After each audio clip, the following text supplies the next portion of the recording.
Di Kecamatan Kalijambe, masyarakat juga memiliki banyak potensi alam. Hari ini saya dan warga menuju ke saluran irigasi. Kami membawa peralatan sederhana untuk mengambil hasil alam yang ada di aliran anak Sungai Bengawan Solo. Ketinggian air di saluran ini hanya sekitar 1 meter. Apabila hujan datang, saluran ini lebih dalam.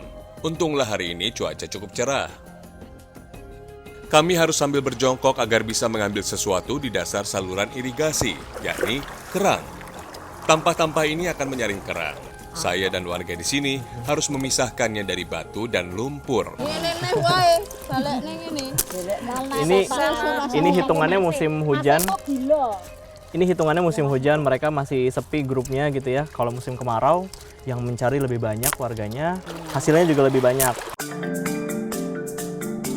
Kerang berkembang biak dengan subur di saluran irigasi. Ketika mengambil kerang seharian, biasanya warga bisa mendapatkan 1 hingga 2 kilogram kerang.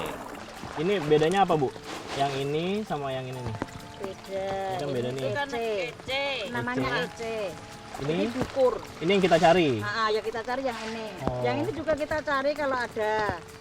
Ini juga ada yang mau.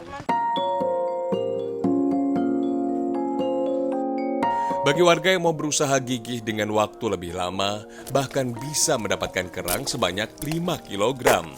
Tetapi jumlah itu tentu bisa didapat ketika tidak banyak orang terjun ke saluran irigasi. Hasilnya lumayan untuk membantu perekonomian keluarga. Ya untuk beli itu. Apa itu? Makanan pokok. Emang mahal sekarang, Bu? Ya kan mahal, minyak kan mahal. Mau jualan gorengan minyak mahal. Mau beli berapa nanti? Satu masak 1.000 di kampung ya enggak ini ya. Kalau di kampung nggak jalan 1.000. Kalau di kota kan 1.000.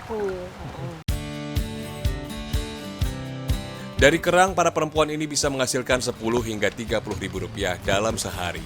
Uang sebesar ini mampu menutup biaya pengeluaran untuk membeli sayur dan lauk pauk.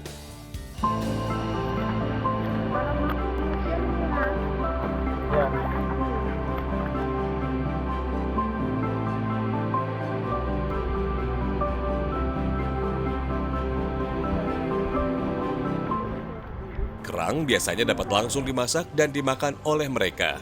Tetapi warga lebih sering menjualnya terlebih dahulu agar bisa mendapatkan uang lebih banyak. Setiap perempuan berjualan ke arah yang berbeda agar tidak saling bersaing. Mulai dari jual ke tetangga hingga ke desa-desa lain. Hari ini saya dan Titi berhasil menjual kerang dan mendapatkan uang sebesar Rp35.000. Uang yang ia dapat langsung dibelikan minyak goreng. Penghasilan Titi dalam sebulan bisa mencapai Rp500.000. Tetapi jumlah itu semakin tidak mencukupi harga kebutuhan yang terus merangkak naik. Bukar yuk. Yuk tuh bukar rayu. Banyak yang Banyak, banyak.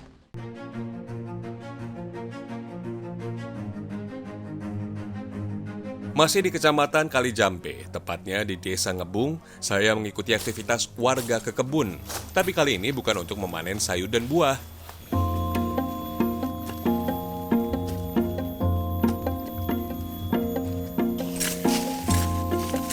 Di tepi kali kami mencari-cari fosil yang kabarnya banyak tersebar di area ini. Beberapa kali warga mendapatkan apa yang mereka sebut sebagai fosil. Tetapi saya masih kebingungan, seperti apa sebenarnya benda yang kami cari. Desa Ngebung menjadi satu dari sedikit sekali desa di Indonesia yang menjadi tempat penemuan fosil. Memang, sebagian besar fosil manusia dan hewan purba hanya ditemukan di desa-desa di sekitar sini. Tahu saya. Oh, kayak gini. Gigi kerbau sama gigi apa ini? Kayaknya sapi. Iya sih, tapi kok bisa tahu sih, Mas? Ya, Maksudnya ini kan nyaru sama batu nih. kalau fosil kan ada serat-seratnya, kalau batu kan beda. Ini memang terlihat seperti batu ya, tapi kalau kita lihat lebih detail lagi, memang seperti susunan gigi. Bahkan ada bagian dalamnya sama persis seperti gigi.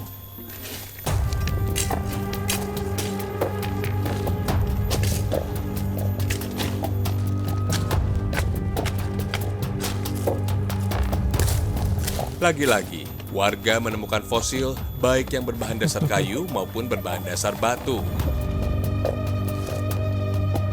Saya tidak habis pikir bagaimana bisa fosil sebanyak ini dapat kita temukan dalam waktu yang singkat. Walau memang pada faktanya, desa dan kecamatan ini pernah menjadi habitat dari manusia dan hewan purba.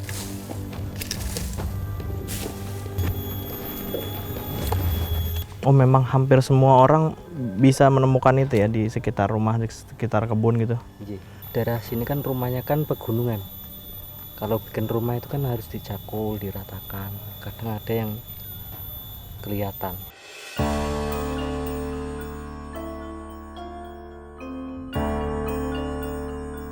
Penemuan-penemuan ini memang awalnya membuat warga bingung, tetapi kini masyarakat sudah paham apa yang harus mereka lakukan ketika menemukan fosil di kemudian hari. Setiap fosil yang warga temukan harus mereka laporkan ke pihak Museum Sangiran. Ada cabang museum yang bisa dijangkau dari rumah warga, sehingga mudah dalam proses pelaporannya. Nantinya, pihak museum akan memeriksa keaslian fosil selama kurang lebih 3 bulan, untuk kemudian mengukur nilai dari fosil temuan warga. Terlihat pori-porinya banyak sekali di sini. Fosil temuan warga yang sudah dilaporkan ke museum nantinya akan mendapatkan apresiasi berupa sertifikat dan sejumlah uang.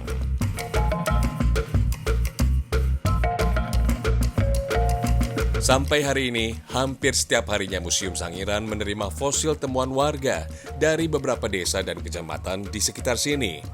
Jumlah ini terus bertambah dan semakin melengkapi temuan-temuan yang pernah ada sebelumnya.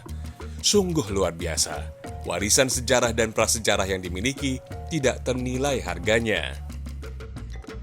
Iya, tentu setelah kita terima, kita identifikasi, nanti akan kita kaji juga nilai penting dari setiap fosil yang dilaporkan kepada kita. Yang paling tinggi tentu adalah bagian atau fosil manusia. Ini nilainya sangat tinggi, walaupun mungkin hanya gigi.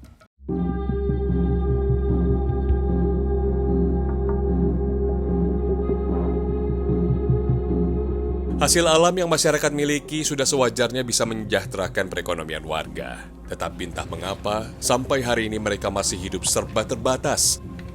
Akses jalan menuju rumah warga tidak bisa dikatakan terisolir, tetapi masih saja ada kendala bagi mereka dalam mendapatkan hak-hak dasar sebagai warga negara. Salah satunya adalah dalam akses air bersih. Hari ini saya dan ibu-ibu mengantri di sebuah sumur yang letaknya jauh dari rumah, sekitar 200 meter. Sumur yang kami datangi tampak kotor.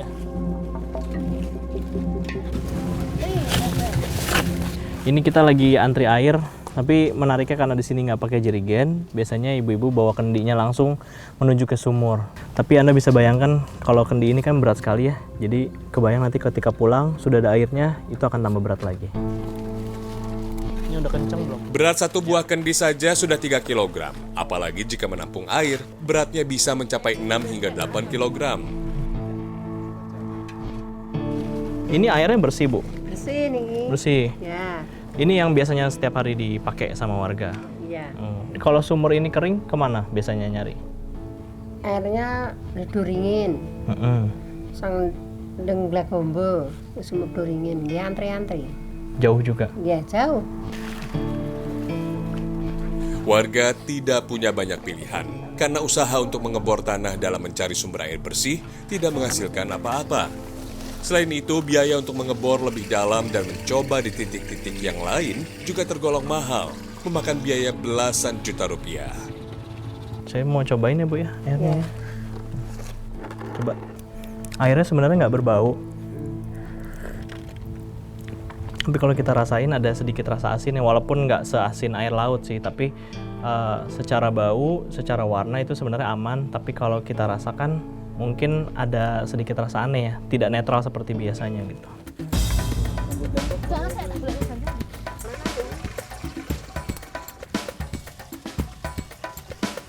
Para perempuan ini hanya bermodalkan kain dalam menggendong kendi berisi air. Sementara untuk kembali ke rumah, langkah kaki menjadi semakin berat. Air sebagai sumber penghidupan tentunya sangat dibutuhkan dalam setiap aktivitas warga. Sayangnya, masyarakat belum mendapatkan sumber mata air yang layak.